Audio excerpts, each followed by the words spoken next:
Takže ahoj, vítam vás pri dnešnom videu a v dnešnom videu vám poviem top 5 najzvláštnejších múzeí na svete. Ja to nebudem zdržovať a poďme na to. Prvým top 5 je tu Múzeum zlého umenia. V americkom štáte Massachusetts nájdete jediné múzeum na svete venované zbieraniu, uchovávaniu, vystavovaniu a oslavovaniu zlého umenia. Dobre, videla som už plno divných vecí, ale oslavovať zlé umenie mi príde fakt divné. Cieľom tejto iniciatívy je ukázať nádejným umelcom, že nie sú jediní na svete bez štipky talentu.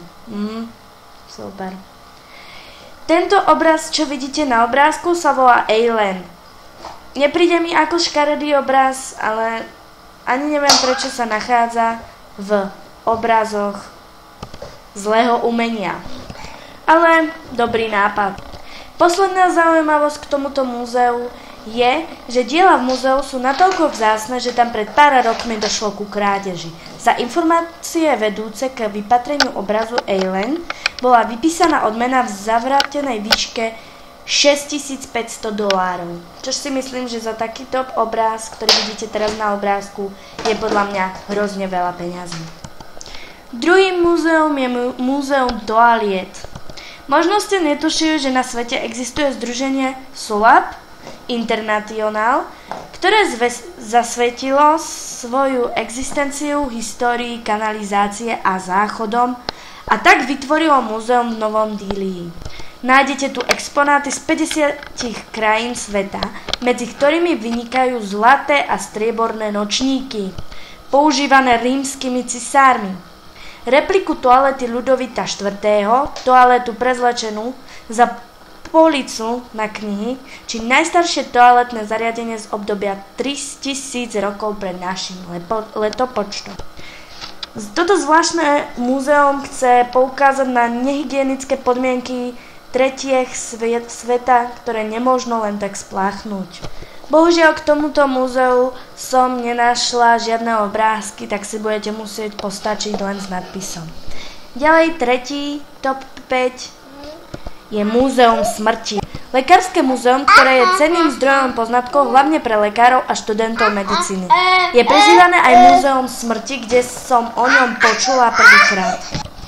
Ja som si toto múzeum spojila s buddhistickou vierou v posmrtný život. No čím viac o ňom viem, tým skôr by som ho odporúčala na návštevu počas Halloweenu.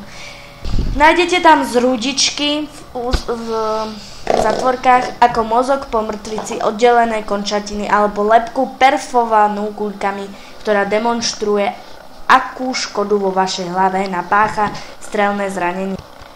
Klenotom morbidnej výstavy je mumifikované telo prvého sériového vraha modernej thajskej histórie Si Wei. Múzeum je vraj jednou z najpopulárnejších atrakcií Bangkoku. No, ja by som sa tam šla celkom aj pozrieť. Múzeum Franza Kafku je v Českej republike. Kto sa čuduje, ako sa významný nemecký prozaik dostal do zbierky zvláštnych múzeí, asi od neho nikdy nič nečíta. Múzea venované tvorbe uznávaných spisovateľov sa snažia rekonštruovať prostredie z ich diel.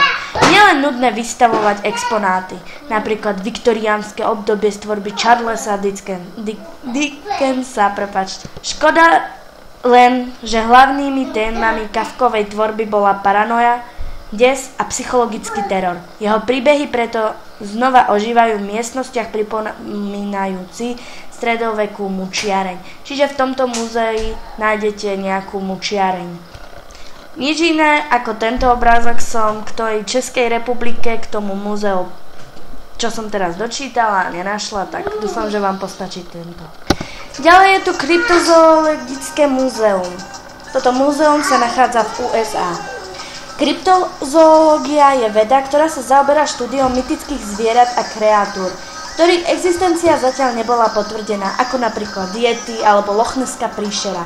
Už myšlienka sama o sebe je trochu zvláštna, no zakladateľ tohto portlandského múzea ju doviedol do extrému vytvorením súloh týchto kreatúr v reálnej veľkosti. A nie len to, nájdete tu aj artefakty a vzorky, napríklad vlasy, alebo odtiaľky stôp niečoho, čo po našej planete pravdepodobne nikdy nechodilo.